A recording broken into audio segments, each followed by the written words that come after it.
And, you know, Kaylee Gonzalez's family has publicly expressed frustration with the police, although their attorney claims that they're confident in the investigation. So how do you suggest the families keep hope alive that justice will be served?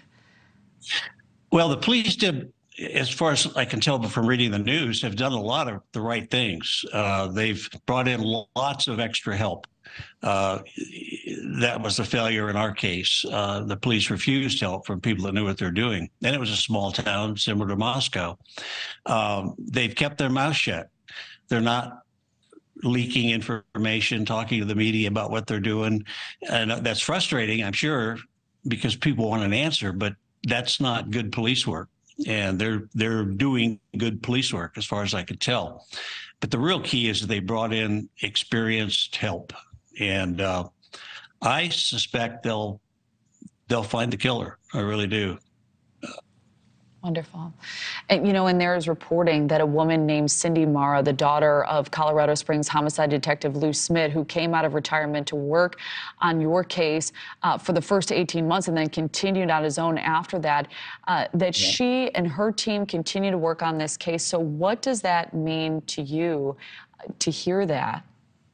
Well, it's wonderful. They've been working on it for years. You know, Lou Smith was a legendary detective that was brought out of retirement by the district attorney to look at the case.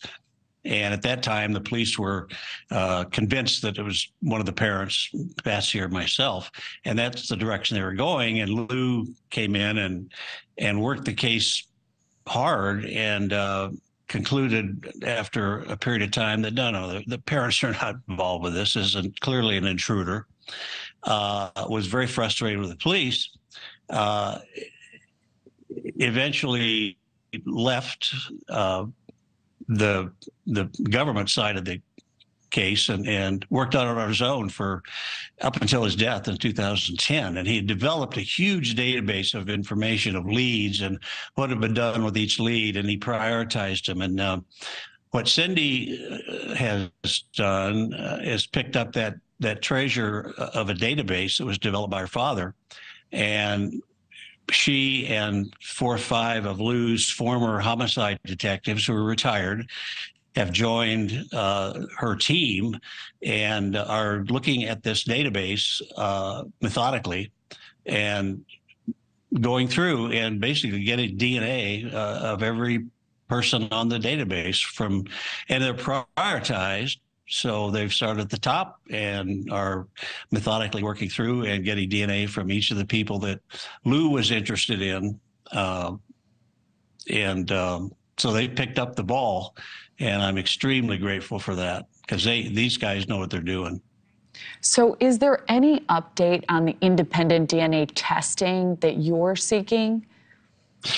Well, no, yes and no. You know, we petitioned the governor to make that happen. You know, and we were told by the FBI, I don't know, 6 or 8 months ago that, you know, the government does not have the latest DNA testing technology. It's available in 1 or 2 cutting edge labs in this country.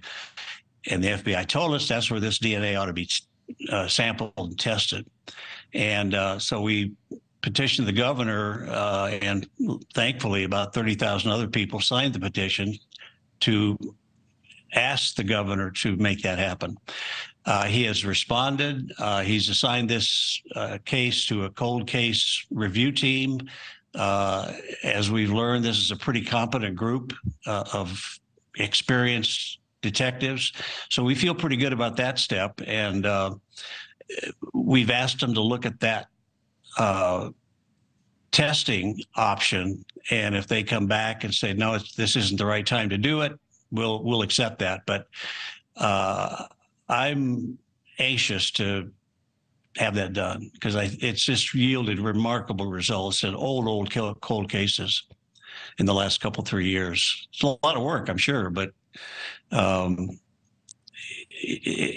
we can't wait forever for DNA technology to get better and better. It's advanced dramatically in 25 years.